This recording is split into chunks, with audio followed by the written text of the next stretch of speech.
필요한 일을 하세요. 그리고 할 수 있는 일을 하세요. 그러면 불가능한 것도 가능하게 됩니다. 14년 전 시장성이 없다며 모두가 말리던 길을 선택한 사람이 있습니다. 바로 임산부 운동 재활. 누군가에겐 너무 좁고 불확실해 보였던 시장이었죠. 하지만 그 좁은 길 끝에서 수많은 산모들의 삶을 바꾼 사람이 있습니다. 오늘 고온 팟캐스트에서는 맘스 바디케어 김우성 대표님을 모시고 그 도전과 철학, 그리고 임산부를 위한 실전 팁을 들어봅니다. 안녕하세요, 김우성 대표님. 네, 안녕하세요. 반갑습니다. 네, 반갑습니다. 14년 전 당시만 해도 이 임산부 운동 시설이나 전문 인력이 거의 없었다고 들었어요. 그, 네. 처음 그 현실을 마주했을 때 어떤 생각이 들었고, 아, 이건 내가 해야겠다. 그런 결심은 어떻게 만들어졌는지 궁금합니다. 그 이제 많이 얘기했던 그 부분인데, 그 임산부라고 하는 대상자를 만나 봤을 때에 느꼈던 그 감정이 아직도 너무 생생해요. 그러니까 이렇게 운동을 지도하는 일을 오랫동안 했는데도 불구하고 임산부가 왔는데 못 가르치겠던 거죠. 근데 이제 저만 그런 게 아니라 대부분의 운동을 지도하는 뭐 트레이너나 뭐 어떤 요가 쪽에 계신 분들이나 필라테스 쪽에 계신 분들이나 다 비슷해요. 그러니까 그 당시에는 자료도 별로 없었고, 관련된 시설도 별로 없었고, 그러다 보니까 산모를 우리가 만났을 때 어떻게 가르쳐야 되는지, 이런 이제 정확한 정보도 부족했을 뿐더러 그런 시설도 별로 없으니까 본 적도 별로 없는 거죠. 그러니까 실제로 주변에 임신하는 분들은 계속 등장하잖아요. 우리 가족들도 임신을 하고, 또 내 주변의 친구나 뭐 친인척들도 임신을 하는데, 아니, 내가 운동을 가르치는 사람인데 가르칠 수 없는 대상자가 이제 나타나기 음, 시작을 한 거죠. 그래서 음, 그때 조금 저는 이제 신선한 충격이었고, 아, 그러네. 이 사람들, 여성 일생 주기에서 제일 중요한 시기를 지나가는데 그 시기에 신체적인 어떤 변화도 크고 심리적인 변화도 큰데, 아니, 이때 이제 운동이라고 하는 거를 하는 게 좋을 것 같은데 어떻게 해야 되지? 그리고 음, 이분들은 어디 가서 하지? 이런 것들이 저한테는 좀 신선한 충격이었고, 그렇게 이제 시장을 알아보기 시작을 했고, 그 당시에 이제 산후조리원이나 산부인과 프로그램 같은 걸 봤을 때는 아, 조금 아쉽다. 예, 그런 느낌이었어요. 그래서 저렇게 운동을 하는 거 가지고 저렇게 10달 동안 변하는 신체적 변화나 심리적 변화, 또 출산 후에 회복, 이런 게 다 괜찮아질까? 그런 이제 약간 궁금증, 호기심 이런 것들 때문에 한 번 더 알아봐야지. 한번 또 이걸 일적으로 한번 만들어 볼까? 뭐 그렇게 아마 첫 단추가 끼워진 것 같아요. 그럼 그런 처음 창업까지 이어지게 된 계기와 그 결심을 또 실행으로 옮길 수 있었던 어떠한 확신이나 원동력이 또 있었는지도 궁금한데요. 원동력이 있죠. 네네. 예. 그러니까 실제로 산모를 만났을 때 그 충격을 한번 받았고, 그리고 음, 그 산모에 대해서 제가 몰랐다는 것도 충격인데, 산모가 샤워실에서 못 씻고 사람들이 음, 쳐다보니까 저는 창피해서 그냥 가요 하고 나가실 때 저한테 했던 그 말. 그것도 조금 저한테는 충격이었어요. 아, 이 사람들은 같은 샤워장에서 같은 여성인데 샤워하는 자신을 다른 여성들이 보는 게 불편하구나. 그래서 인제 그것도 참 저한테는 어떻게 보면은 원동력, 트리거가 된 것 같아요. 그래서 네. 아, 그전까지는 생각을 못 했었는데 사실 저 사람들 입장에서 생각을 해 보면 '불편할 수 있구나.' 옷 갈아입는 음, 것도 불편하고 눈치 보이고, 또 시설을 이용하는데 일반인들 시설이잖아요.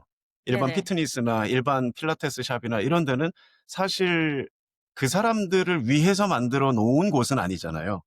그러니깐 그쵸. 자기들은 그냥 이렇게 그 주인공이 아니라 잠깐 눈치 보면서 왔다가 가는 그런 대접을 받는 느낌을 받는다는 거를 직접 들었을 때는 음, 저분들을 위한 그런 프로그램뿐만 아니라 시설도 좀 해야 되나? 이런 생각을 했던 거고요. 뭐 그게 어떻게 보면은 그런 저한테는 최고의 좀 계기나 원동력, 예, 그게 됐던 것 같아요. 그러니까 이런 인제 필요한, 어떻게 보면 그 네네. 사람들한테는 정말로 필요한 시설인데 왜 없지? 그리고 그 음, 사람들을 가르쳐야 되는데 왜 우리 같이 운동을 가르치는 사람들이 내용을 모르고 배우지 음, 않지? 이런 것들이 저한테는 '아 그래도 한번 도전해 봐야지, 해 봐야지.' 이런 계기가 됐던 것 같아요. 큰 원동력이죠 이게 저한테.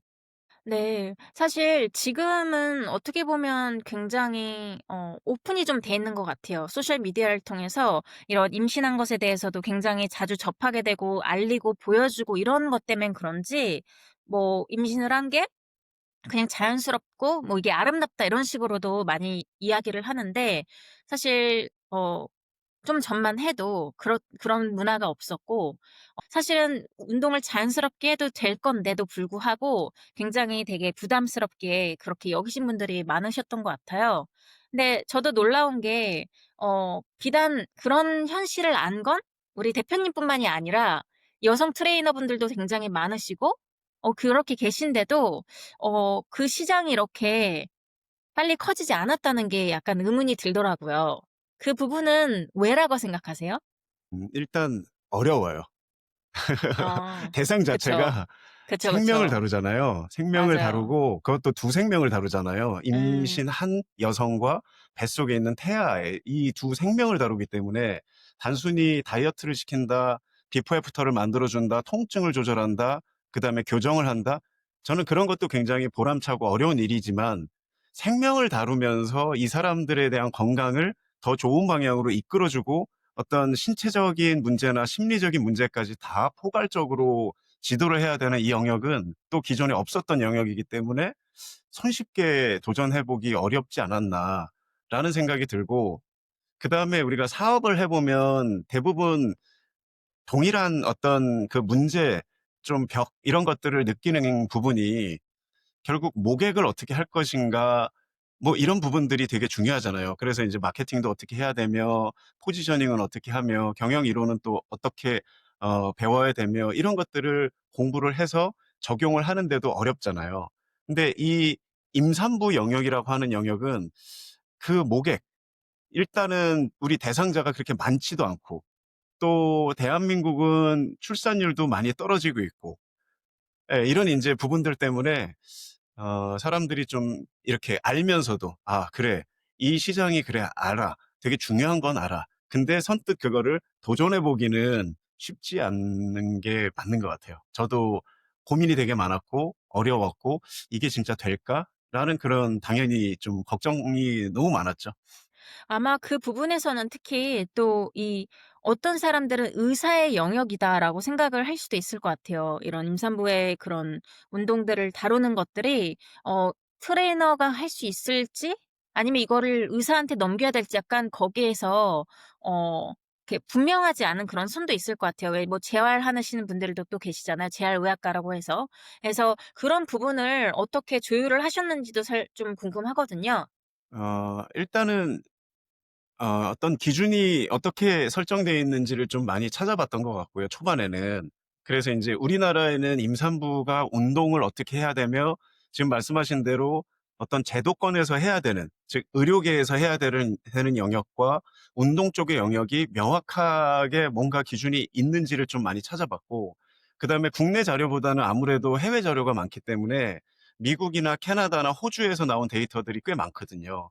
근데 이런 이제 국제적인 가이드라인이나 기준점 이런 것들을 보면 의사가 해야 될 역할이 있고, 또 운동 지도자의 역할이 명확히 구분이 돼 있거든요.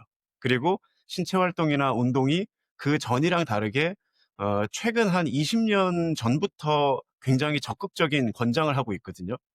그래서 이런 부분들이 운동 강사 입장에서는 그래도 임산부들을 지도하는 이 운동 영역이 되게 중요하기도 하면서, 또 운동 강사로서 이 그 의사들의 영역이 아닌 그 운동 강사 영역으로서 되게 구축을 잘해 놓으면 되게 '좋을 것 같다. 뭐 어렵지 않다.' 저는 인제 그런 부분들을 인제 참고하면서 이제 하나씩 하나씩 만들어 갔던 것 같아요. 네. 말씀하신 게 참 공감이 됐던 게 특히 이 의료 쪽에서도 굉장히 새로새로 업데이트되는 내용들이 많잖아요.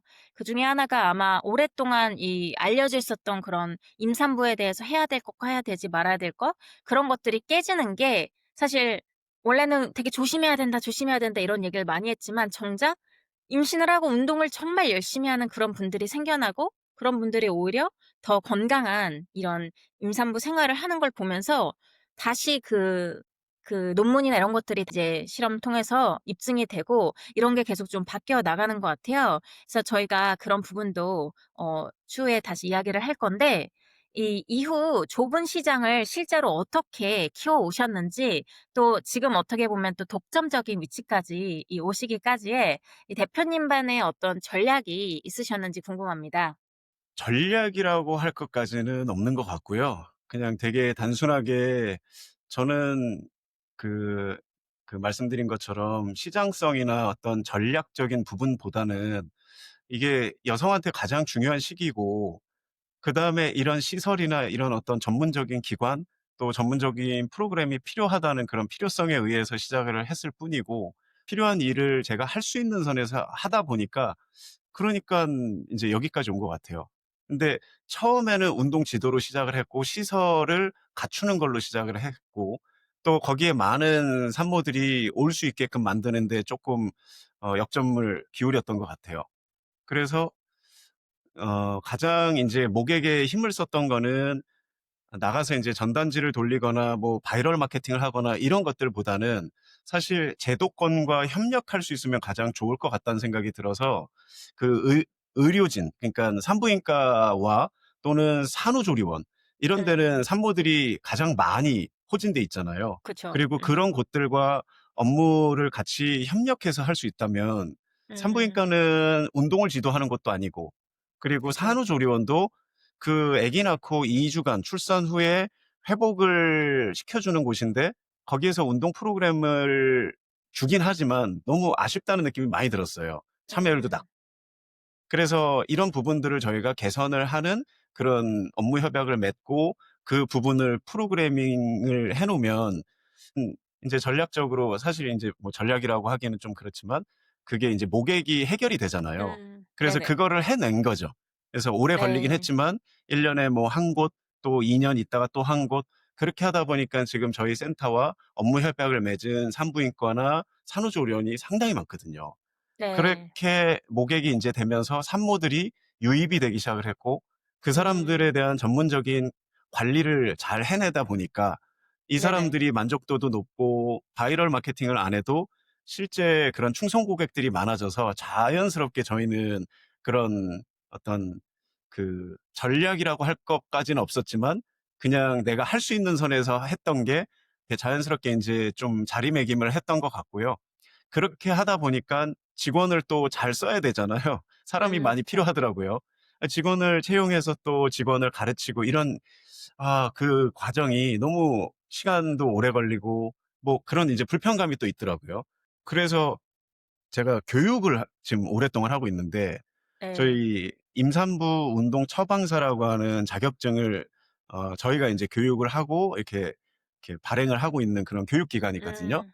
서울시 교육부에 인증받아 놓은 그런 평생 교육 시설인데, 그러니깐 처음에는 직원들을 가르치려고 제가 이 교육 자료를 만들어 놓은 게 있었어요. 그러니까 음. 임산부들을 가르칠 때 내가 경험을 했던, 또 어려웠던, 또는 꼭 알아야 되는 내용들을 정리해서 한 4 시간짜리 교육 자료를 만들어서 인제 직원 채용을 하면 그게 인제 수습 기간 동안에 가르치는 내용이었어요. 근데 이 내용들을 이제 계속 업데이트하다 보니까 이거를 인제 교육으로 아예 사람을 모아 가지고 하고, 거기에서 똘똘한 친구들을 일자리를 그냥 창출을 하고 저도 쉽게 좀 이렇게 '인재 양성을 할 수 있겠구나.' 싶어서 인제 교육 사업까지 하게 됐죠. 그러니까 처음에는 임산부를 가르치는 일을 했고, 그걸 네네. 하다 보니깐 사람이 필요했고, 사람이 필요하니깐 또 이 사람을 가르치는 내용을 잘 만들었고, 그게 교육 사업이 됐고, 교육 네네. 사업이 점점 커져서 지금은 교육 매출이 상당히 커졌어요. 그리고 네네. 저와 같이 어떤 체육 쪽 전공을 해도 학교에서 안 가르쳐 주기 때문에 나오면은 임산부를 만났을 때 너무 당황스럽거든요. 그러니까 이 친구들을 위해서 저희가 그런 교육 커리큘럼을 딱 만들어 놓으니까 인제 저희는 이제 교육기관으로서 되게 음. 자리매김을 또 잘하고 있어요. 또 이렇게 하다 보니까 여러 가지 인제 R&D도 하고 있고, 또 다른 쪽 어떤 부분에 인제 협력하는 그런 어떤 여러 가지 사업들을 하다 보니까 지금 저희는 크게 한 4 가지 영역의 사업으로 어 이렇게 사업군이 형성이 돼 있고, 약간 고렇게 좀 사업의 음. 좀 확장? 예, 이렇게 네네. 인제 되는 거를 좀 많이 느꼈어요. 네. 제가 가장 좋아하는 마케팅이라고 말하면 할 수 있는 게 이게 진정성인 것 같아요. 결국 음. 진정성으로 내 일을 하다 보니까 그것이 이제 효과를 많이 보는 분들이 자연스럽게 많아지면서 그냥 사업이 계속 커지는 그런 구조인데 아직도 체대나 이런 데서 그런 임산부 관련해서 가르치는 게 없나요? 전공이 없나요, 아직도? 네. 제가 아. 알기로는 아직도 아 없습니다. 정말요? 그래서 되게 산전산후 쇼킹한데요. 내용을 예예, 쇼킹하죠. 산전산후 어. 내용을 더 배우고 싶어서 제가 어 대학원 과정이나 뭐 이런 이제 다른 학과, 다른 네. 학부 어떤 전공 과목 이런 것들 다 살펴봤을 때 아직까지 제대로 된 커리큘럼이 없어요. 그래서 좀 아쉽기도 하고 이게 인제 특수한 분야잖아요. 약간 장애인 체육 생각해 보시면 장애인들 네네. 아무나 가르치지 못하잖아요. 그리고 그 그쵸. 사람들 일반인들 피트니스 시설 가서 운동하면 안 되잖아요. 왜냐면 그분들의 특성이 있기 때문에. 네네. 또 유아체육 생각해 보시면 어린아이들도 당연히 성인들과 똑같은 시설을 이용을 못 한단 말이에요. 왜냐면 그 아이들에 맞는 시설이 따로 돼 있어야 되거든요. 노인도 마찬가지고요. 근데 왜 임산부가 없느냐죠, 제 얘기는. 음. 임산부가 사실 여성 일생에서 제일 중요한 시기이고 임신 과정에서 근골격계 통증이나 또는 변화, 급격한 변화 이러는 것들을 더 심하게 겪을 수 있는 분들인데 이분들에 대한 시설도 없고 전문적인 교육 커리큘럼도 없고 이게 저는 14년 동안 하면서도 인제 '아 요 정도 됐으면 인제 뭔가 다른 곳들에서의 움직임이 또 보이겠지.'라고 했는데 아직까지 없는 거 보면 확실히 쉽지 않은 영역 같다. 다른 사람이 네. 봤을 때는 '이게 레드 오션인가? 아니면 진짜 이게 쉽게 들어가지 못해서 그런가?' 라고 생각하는 것 같기도 하고 어떻게 하다 보니깐 저희는 그냥 계속 느리더라도 앞으로 가고 있었거든요.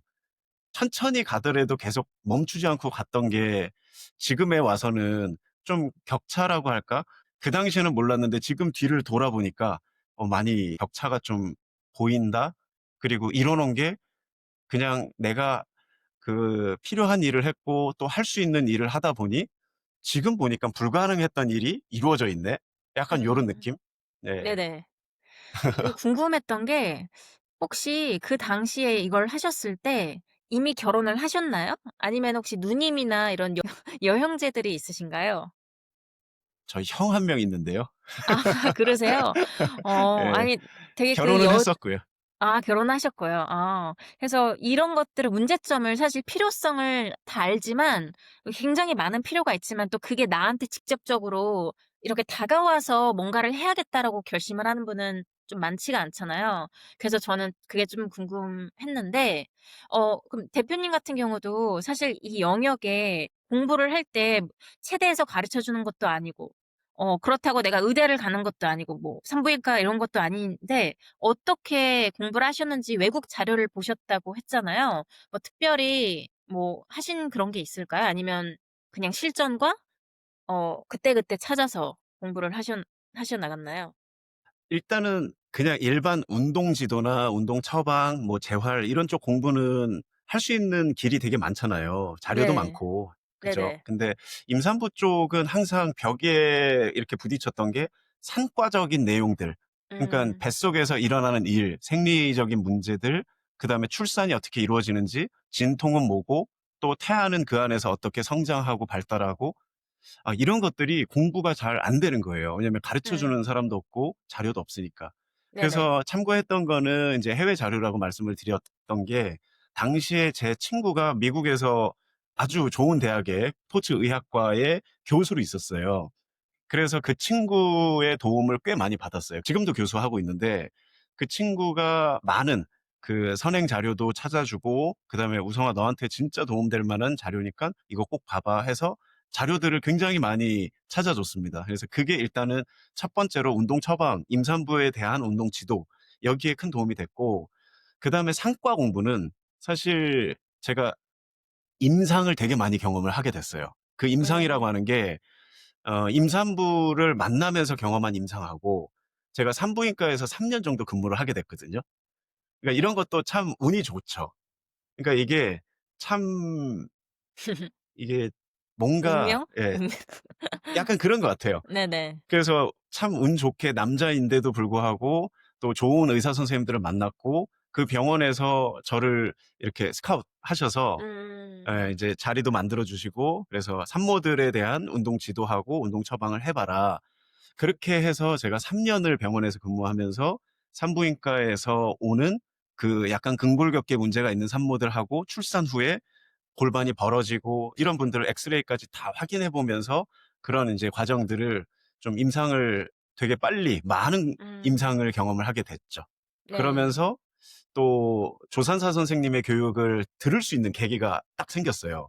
이게 조산사 선생님 그러니까 해외에 있는 조산사 선생님의 교육을 좀 듣기가 어렵거든요. 근데 운 좋게 이것도 듣게 돼서 이제 다시 똑같이 테스트 보고 수료증도 받고 하면서 상과 공부를 또 약간 더 깊이 있게 하면서 상과적인 지식을 좀 쌓았고 또 임산부에 대한 실질적인 임상을 클리니컬 데이터를 굉장히 많이 경험했고 그다음에 해외에 있는 선진 그 선행 자료들을 나름 깊이 있게 이제 검토할 수 있게 돼서 그 당시에는 없었으니까 그거를 네네. 이제 종합적으로 잘 마련을 해서 실제 대한민국 산모한테는 어떻게 적용이 되는지를 음. 저는 이제 시설을 했으니까 실제로 인제 대한민국 산모들에 대한 임상을 계속 만들어 본 거죠. 그랬을 때 '아 이거는 적용이 가능하다. 아 이런 부분들은 해외에서 쓴 이 논문에 쪼끔 우리 산모들은 맞지 않는다.' 이 대한민국 산모들의 특징들이 또 다른 게 몇 가지가 있기 때문에 이런 네네. 것들을 좀 나눠서 이제 제가 교육을 할 때는 "이거는 맞습니다. 이거는 제가 봐도 맞는데 이거는 좀 우리 대한민국 산모들은 좀 주의해야 됩니다." 이렇게 해서 인제 저희 나름대로의 좀 기준 이런 것들을 원래 없었으니까 예 만들고 있죠. 사실 그 차이를 또 제가 여쭤보고 싶은데 살짝 뒤에 파트 가서 제가 여쭤보도록 하고 그 사업 초기에 또 사실 조금씩 조금씩 성장을 해 나가셨지만서도 분명히 어려운 점이 있었을 것 같아요. 뭐 자금난이라든지 운영난이라든지 다양한 어려움이 있는데 어떠한 그러움이 있으셨는지 그리고 그 많은 난관을 또 어떻게 버텨오셨는지도 궁금하거든요. 몇 가지가 있는데 일단 키워드 정리를 좀 해 볼게요. 어려움이 너무 네네. 많았어 가지고. 예 첫 번째는 자금 말씀하셨잖아요. 어. 이제 사업에 있어서 제일 힘들었던 부분 중에 하나가 자금이고요. 두 번째는 사람, 인재죠, 인재. 왜냐면 인제 저는 준비가 돼 있었지만 인제 저희 직원들을 인제 채용을 했을 때에 이분들을 제가 생각하는 것만큼 뭔가 그러니까 기대가 큰 만큼 인제 나중에는 음. 쪼끔 안 맞는 부분도 생기고 해서 이런 부분에 대해서도 고민이 많았고 굉장히 힘들었던 부분들도 있었어요, 직원. 그래서 자금, 지 뭐 직원 그런 건 아마 그게 제일 지금 생각이 나는 두 가지네요. 근데 첫 번째 자금난은 이거는 시작 자체를 제가 돈이 없는 상태에서 했기 때문에 예 저는 근데 지금이야 이렇게 웃으면서 얘기할 수 있는데 그때는 너무 어려워 가지고 왜냐면은 저는 인제 어렸을 때부터 좀 경제적으로 되게 결핍이 많은 어린 시절을 보냈어요. 예. 그렇게 태어났고 그게 처음에는 살아가면서 되게 창피했고 친구들한테도 되게 좀 자격지심 같은 거를 많이 가지고 있었어요. 근데 늘 밝았어요. 네. 이렇게 노는 걸 좋아했고 뛰어노는 걸 좋아하고 친구들을 좋아하고 그러면서 제 생각에는 모나지 않게 그냥 잘 어우러지면서 근데 집이 가난한 거에 대한 자격지심은 있었고 창피했고 그러면서 인제 쪼끔 더 밝게 지내려고 했던 그런 시절을 보내고 그리고 결혼을 일찍 했습니다. 근데 결혼을 하면서도 인제 가진 게 없으니깐 이제 그동안 벌어 놓던 거 해 가지고 인제 어렵게 결혼을 했어요. 그리고 인제 이 사업을 하는데 자금이 필요한데 자금이 없잖아요. 그래서 처음에 시작을 할 때 여러 인제 방안들을 세우죠. 어떻게 할 것이냐 뭐 이렇게 청년 창업 대출도 받아보고 그다음에 뭐 다른 어떤 기관 대출도 받아보고 이런 초반의 어려운 과정들을 굉장히 많이 경험을 하면서 '아 되네. 하니까 되네.' 그러니깐 내가 가지고 있는 건 없지만 방법을 막 예 찾아보니깐 그 과정에서 좀 자금난을 이렇게 극복하는 그런 걸 많이 배웠던 것 같고요. 그러니깐 뭐 이걸 얘기하면 또 너무 길어질 것 같은데 뭐 기업은행장님 만나 가지고 프레젠테이션에서 없는 대출까지 만들어서 제가 와. 받아본 적도 있고, 신용보증기금에서도 그런, 원래 안 되는데, 왜냐면 사업 초기에는 재무제표도 없고 그다음에 수익이 전혀 안 나왔기 때문에, 마이너스 상태이기 네. 때문에 원래 안 되거든요. 근데 그걸 받아내는 방식도 깨달으면서 계속 어려움이 거의 한 3년 내내 있었어요. 그래서 그 초반 3년이 저한테는 되게 너무 힘들고, 가장 아래, 그러니까 아래에서 시작했다고 생각을 했는데 그 아래까지 내려가 보면서 직원들도 다 떠나고, 이제 신혼 때였는데 뭐 집에 전기도 끊겨보고 신용카드도 다 끊겨보고, 이제 뭐 센터는 그 법원에서 강제집행 예고장 있죠? 그 빨간 와. 딱지 붙이는 거, 네네네. 네. 그것도 받았었어요. 그래서 거의 완전 끝까지 저는 다 내려가 봤거든요. 그런데도 어차피 우리 집은 도움을 줄 수 있는 집안이 아니기 때문에 이걸 해결해야 되잖아요. 제가 네. 해결해야 되잖아요. 그래서 그런 해결하는 방법들을 배운 것 같아요. 그래서 직접 사람을 만나고, 건물주도 다시 만나고, 안 되는 거 아는데 다시 만나고, 은행도 대출이 안 되는 거 아는데 다시 찾아가고, 그래서 다 해결을 해냈어요. 그래서 그때 네. 초반에 3년 자금난, 그 어려웠던 자금난을 극복하면서 약간 그런, 뭐라 그러지? 그 역경지수? 이게 좀 높아졌어요. 그 IQ, EQ 이거보다 저는 약간 역경지수, 이게 좀 높은 사람이라고 저는 자부해요. 그래서 웬만한 어려움, 힘듦 이런 것들은 그 초반에, 또 어렸을 때 그 시절이 있었고, 그때부터 그 아버지가 물려주신 그런 결핍, 경제적 결핍이 사실 그 3년을 견딜 수 있게 만들었던 것 같고, 지금 생각해보면 어렸을 때 그 자격지심을 괜히 가졌다. 그 음. 경제적 결핍이 지금 내가 있게 만들어준 원동력 같다라는 생각이 들어서, 네네. 일단 자금난은 어려웠지만 이겨낼 수 있는 방법을 찾으면서 결국 여기까지 왔던 것 같고, 두 번째 이제 사람, 인재. 이거는 지금도 약간 어려워요. 근데 이제 굉장히 많은 직원들을 제가 잘 뽑는다고 뽑지만, 사실 또 같이 일을 해보면 어려운 점이 늘 있잖아요. 면접 과정에서 사람을 100% 아는 거는 저는 불가능하다고 생각을 해요. 그래서 잘 뽑는다고 뽑지만 철저하게 3차 면접까지 봐서 저희 직원들하고 같이 이렇게 해서 심사숙고해서 인재 채용을 하지만, 또 일해 보면 전혀 다른 모습들도 볼 수 있고 그래요.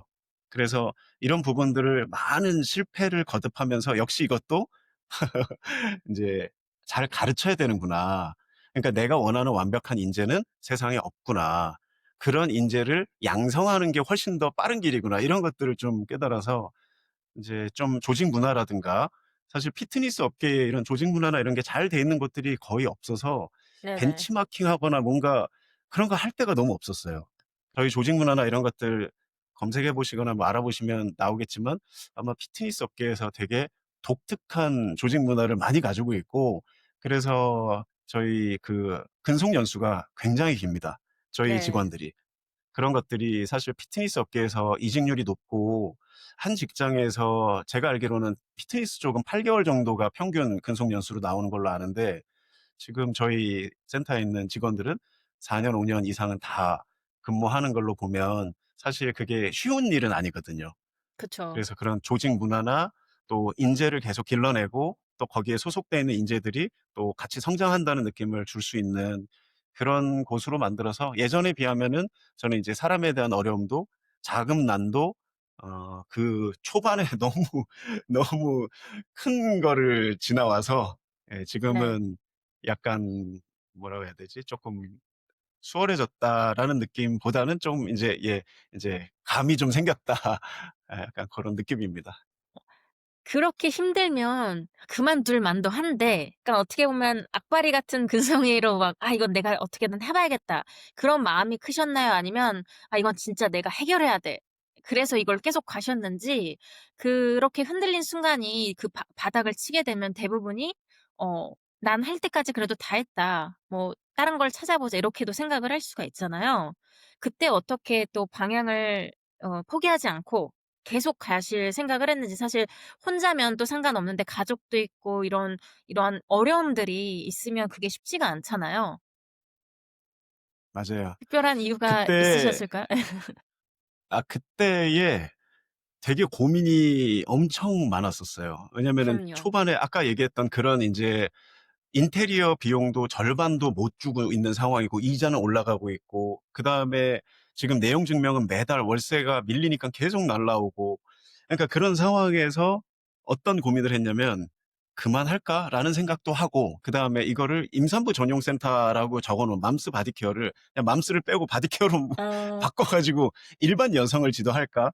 그런 예. 생각도 하고 되게 내적 갈등이 많았었어요. 네네. 그 당시에는 인제 그래도 아직 애는 없었고 인제 첫째가 태어나기 전 그 1-2년 차 때 이때는 그래도 인제 집사람이 쪼끔 이렇게 응원도 해 주고 "좀 더 해 봐.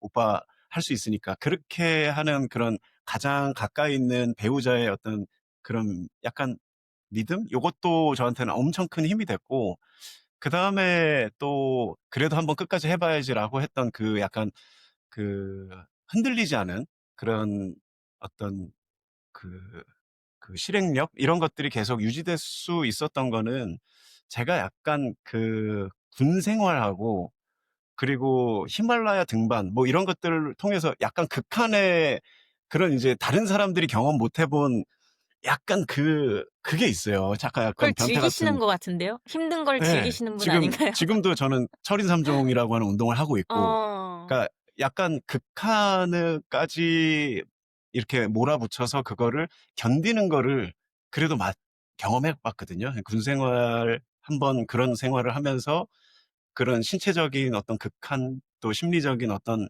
힘듦 거기에서 오는 어떤 내적 갈등을 그래도 참고 견디는 거를 한번 경험을 해 봤고 또 군 제대하고 또 히말라야 한번 갔다 오면서 그 한 달 동안 5,500 미터 이렇게 와. 올라가는 그 코스 한번 갔다 오면서 그때도 약간 '아 진짜 그만 내려갈까?' 하는 그런 고민. 그러니까 그런 게 저한테는 그 초반에 '아 진짜 이거 그만해야 되나?'라는 생각을 할 때 그전에 그런 그 음. 사례들 있잖아요. 저한테는 경험이 있잖아요. 그쵸. '아 맞아. 그때도 했지. 그때도 이거보다 힘들었지. 이것도 음. 지나간다. 흐름이다. 힘들면 안 힘들 때 온다. 높으면 음. 낮아진다.' 이게 세상 이치고 물리학의 법칙이고 다 그렇잖아요. 계속 힘들지 않잖아요. 계속 어렵지 않잖아요. 지금 이렇게 힘든 거는 분명히 엄청 높은 곳으로 가기 위한 준비다. 약간 그런 멘탈이 좀 그래도 그때 견딜 수 있게 해 줬던 것 같아요. 예. 와 여기서 이제 얘기를 안 할 수가 없는데요. 또 이게 군대? 뭐 다들 가는 데라고 생각하겠지만 대표님은 또 이 UDT라고 불리는 또 해군 특수부대를 다녀오셨잖아요. 사실 제가 이런 영상을 봤는데 저거를 지원해서 가는 거죠? 예. UDC는 그래서 100% 지원해서 저걸 지원이에요. 간다고? 어 먼저 그곳에 가게 된 이유가 궁금하고요. 또 그 경험이 아까 뭐 지금 말씀하신 것처럼 그때의 경험으로 이러한 역경을 또 이겨낼 수 있는 어떻게 보면 초석이 됐다고 제가 이해를 했거든요. 그때 배운 것으로 이 실제 사업과 삶에 어떤 적용된 원칙이 있다면 또 어떤 게 있을까요? 어떻게 갔냐고 물어보셨는데 잘 모르고 갔어요. 되게 되게 웃기죠. 병무청에 갔는데 그 당시에 인제 너무 생활이 힘들고 궁핍하고 빨리 그냥 이 사회에서 좀 벗어나서 뭔가 쪼끔 남자다운 어떤 그런 시간을 좀 빨리 경험하고 오고 싶다라고 해서 병무청에 지원을 하러 갔는데 다른 사람들처럼 막 가기 싫은 군대를 끌려갔다가 오는 거는 너무 싫고 병역의 의무는 어쨌건 해야 되는데 뭔가 음. 남는 군 생활을 하고 싶었었어요.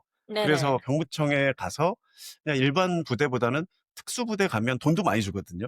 생명수당도 어. 많이 주고 UDT 가면 많이 줍니다.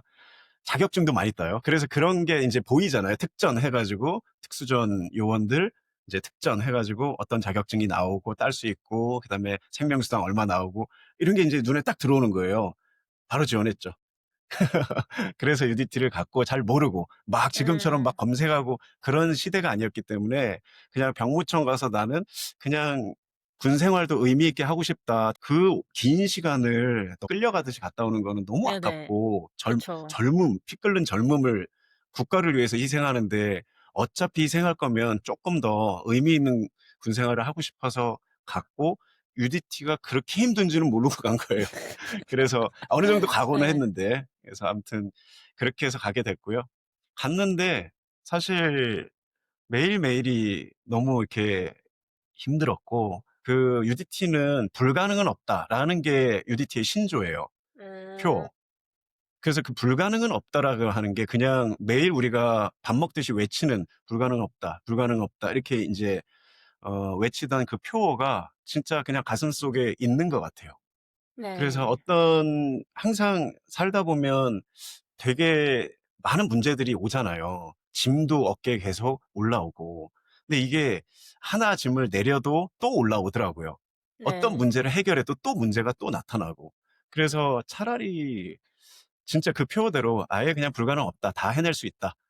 해낸다. 뭐 그런 생각으로 군 생활을 배웠고, 그게 이제 사회에 나오면서, 사회 나오니까 또 어려움이 신체적인 그런 군 생활에서 오는 어려움 말고 다른 어려움들이 되게 많이 오잖아요. 아까 얘기했던 뭐 음. 자금에 대한 거나 사람에 대한 거나 뭐 여러 가지. 네, 이런 것들에 대한 어려움이 와도 그때 생각해 보면 저는 그게 진짜 아주 큰 것 같아요.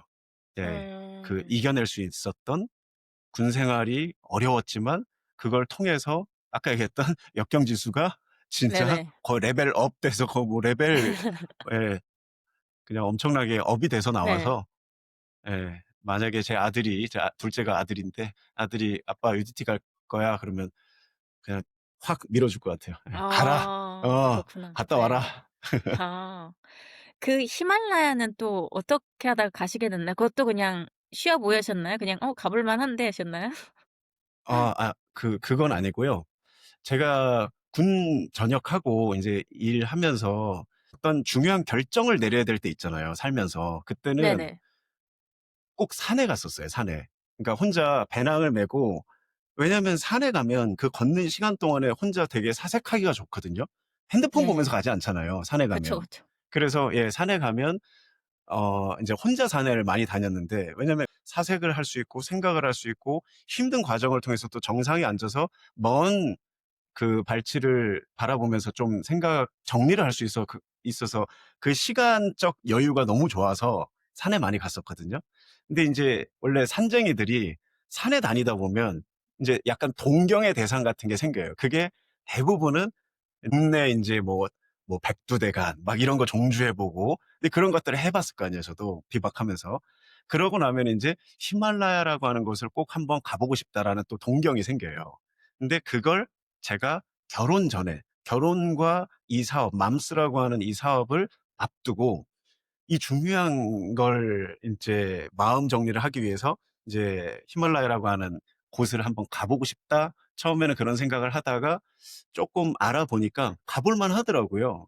예, 네팔 가서 거기에서 네네. 이제 이렇게 가는 루트가 좀 찾아보니까 있어서 책 한 권 사서 그걸로 와. 예, 검색해서 이제 돈은 없으니까 최저항공 경유해서 네팔 카트만두 가는 걸로 해서, 그다음에 현지 에이전시 전화해서 이제 세르파 한 명 제 짐 들어줄 그 사람 네네네. 고용하고 뭐 이렇게 해서, 그렇게 해서 갔어요. 가서 이제 친구들이나 주변 사람들이 "야, 그 히말라야 거기 너 전문 산악원도 아니고 그냥 그렇게 아무것도 모르는 데 가면 어떡해?"라고 했는데 또 오기발동. "일단 너네는 못 가지. 내가 불가능은 갔다 없다. 올게. 불가능 없다. 야, 네. 가다가 중간에서 내려오는 한이 있더라도 내가 일단 갔다 올게." 그랬는데 끝까지 갔다 온 거예요. 와. 그래서 그때도 많은 걸 느꼈죠. 그리고 그때 결심을 했죠. '아, 나는 결혼 후에 자금은 없지만 어차피 가진 것도 없고 잃을 것도 없다. 한다. 해낸다. 불가능 없다.'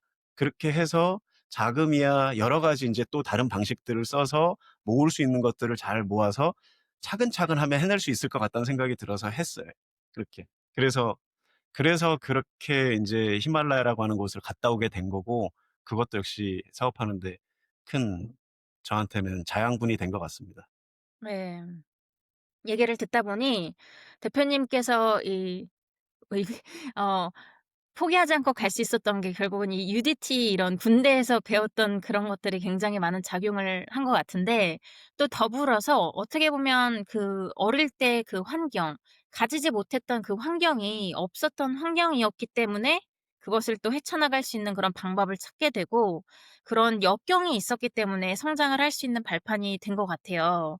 지금 사실 많은 젊은 친구들이 우리 뭐 흑수저, 금수저 해 가지고 어 없는 자신의 그런 환경을 좀 한탄하면서 "난 이것 때문에 안 된다."고 이런 식으로 얘기를 많이 하지만 저도 사실 돌아보면 오히려 내가 가지지 못한 것이 있었기 때문에 지금까지 이렇게 모든 성장을 이룰 수 있었지, 만약에 내가 편안한 집안에서 자라고 뭐 이런 걸 다 가졌다면 '그랬을까?'라는 생각을 정말 나이가 들어서 더 많이 하는 것 같아요. 그래서 이걸 보시는 젊은 친구들이 있다면, 특히 남성분이 있다면 UDT를 지원하라고 말씀을 해 드리면서 예, 뭐 "해 볼 만하다. 불가능은 없다."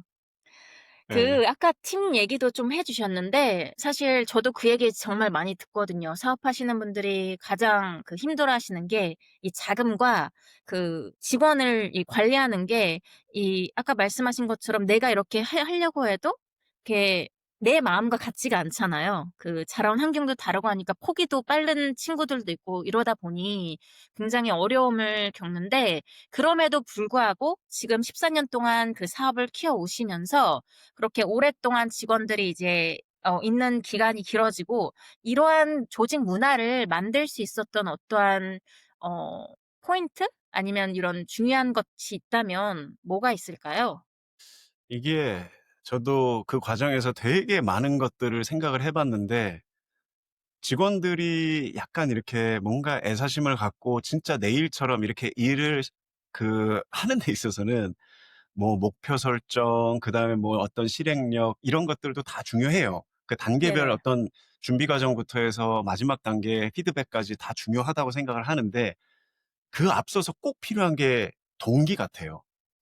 그러니까 이 직원들이 왜 이 회사에서 열심히 일을 해야 되는지, 또 그 일을 했을 때 어떤 일이 벌어지는지, 그런 게 동기거든요. 그래서 처음에 대부분 면접을 볼 때 제가 동기를 물어봐요. "왜 지원했느냐?"라고 물어봤을 때 그 동기가 사라지면 일을 열심히 안 하게 돼 있어요. 음. 그러니까 처음에 면접 볼 때 그 사람들의 동기를 들어보면 눈빛이 반짝반짝하거든요. 네네. 이 회사를 통해서 저는 뭐를 하고 싶어서 왔습니다. 그런 것들을 굉장히 많이 가지고 왔는데, 중간에 그 동기가 사라지는 시점들이 와요. 그쵸? 불이 약간 활활활 타오르다가 인제 싹 사그라드는, 그 여러 가지 이유가 있죠. 네네. 어떤 적절한 보상이 안 왔을 때, 그다음에 어떤 직원 간에 문제가 생겼을 때, 대표자의 문제가 음. 없는데도 불구하고 그런 것들.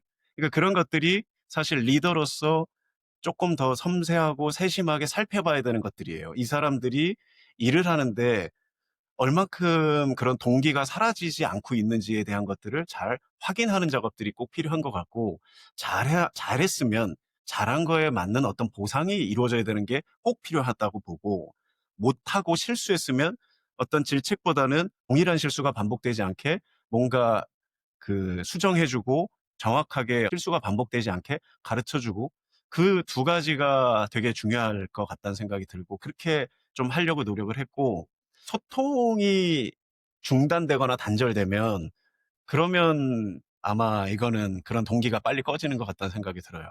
그래서 최대한 음. 어떤 그런 같은 라인에 있는 그런 직원들끼리의 소통이 원활하게 되는지, 그다음에 위아래 상하 직급이 있다면 직급 간에 어떤 그 계층 간의 어떤 그 통이 무리 없이 잘 되는지, 이런 것들이 되게 중요하다라는 생각이 좀 들어요.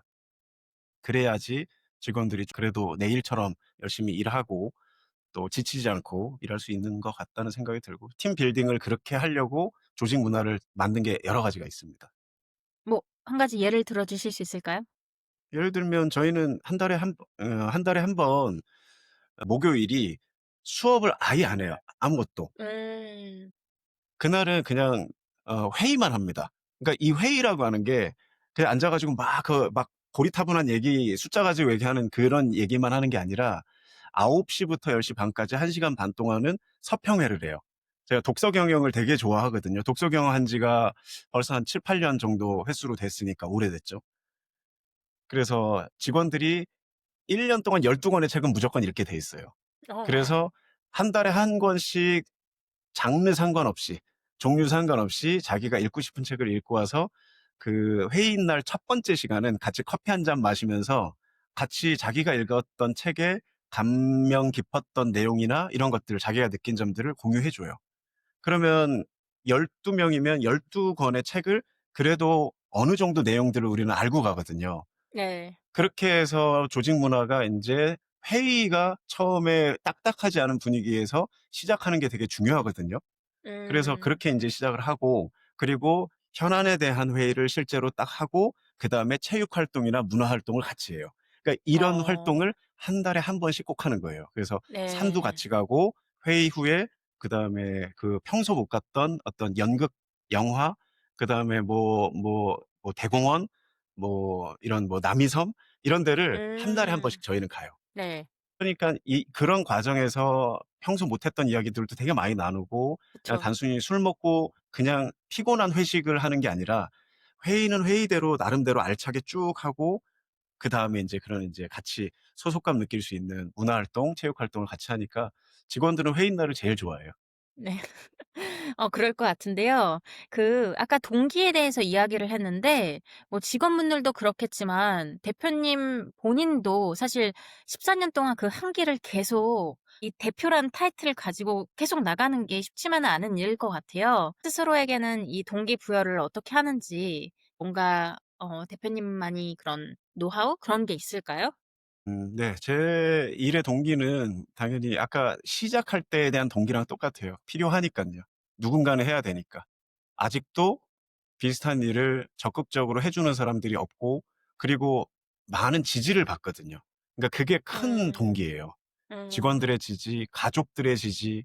그러니까 제가 인제 우리 교육생들이나 우리 직원들한테 항상 많이 이야기해 주는 부분 중에 하나가 "내실이 단단해야 된다." 사람이건 기업이든.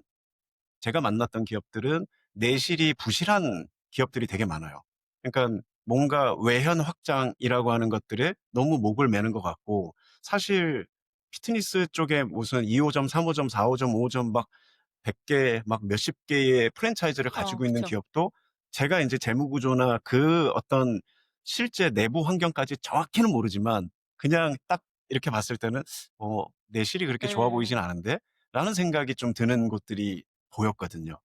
그러니깐 저는 그런 게 되게 중요하다고 생각을 하는 사람이라, 제 주변 가장 가까운 사람들한테 인정받는 게 제일 먼저다. 외연 확장 중요하지 않다. 내실이 꽉 찬 사람이 돼야 되고, 그러려면 내 주변에 가장 가까운 사람들한테 인정받는 가족, 또 같이 일하는 사람들, 내 친구들, 이런 사람들한테 버림받고 손가락질 받으면서 음. 외적으로 다른 네네. 사람들한테 막 되게 대표님 소리 들으면서 멋있는 음. 사람, 그거는 맞지 않는다 생각을 해요. 그래서 항상 제 동기는 가까이 있는 사람들한테 지지받는 그 부분이 가장 큰 원동력이고 동기죠. 불이 안 꺼집니다. 아직까지는. 할 수 있었던 또 이유가 아마 의미 있는 일을 하셔서 그런 것 같아요. 이게 정말 아까 말씀하신 것처럼 뭐 화려한 이런 게 아니라 정말 누군가한테 꼭 필요하고 도움이 되는 또 생명과 직결과 되는 누군가의 삶을 변화시키는 그런 일을 진정성 있는 마음에서 이제 시작을 하셔서 그런 것 같은데요. 이 사업을 하면서 아직까지 또 계속 더 앞으로 나가시겠지만 얻은 가장 뭐 큰 교훈이나 어떠한 배움이 있다라고 하면 나눠 주실 수 있을까요? 필요한 일을 하세요. 음. 그리고 할 수 있는 일을 하세요. 음. 그러면 불가능한 것도 가능하게 됩니다. 이게 나눠 주고 싶고, 실제 제가 경험해 본 바로는 그렇게 되더라고요. 음. 제가 일을 시작했던 것도 그런 이유에서 시작을 했고, 그 당시에 내가 할 수 있는 선에서 최선을 다해서 일을 했고, 그러다 보니깐 아까도 얘기했지만 지금 뒤를 되돌아봤을 때 되게 많은 것들이 이루어져 있거든요. 불가능하다고 생각했던 것들이 다 돼 있어요. 그래서 제 다이어리 보면 매년 제가 목표로 하는 것들을 이렇게 적잖아요. 대부분 네네. 일 일면에다가 적어 놓잖아요. 그래서 이런 것들이, 와 지금 보면은 다 넘겨 보면은 '됐네.' 그게 네네. 그다음 해에 된 것도 있고 진짜 한 5년 있다 된 것도 있고, 그런 아. 게 사실 보면 참, 예, 제가 얘기해 주고 싶은 그런 부분 같습니다. 필요한 일을 꼭 하세요.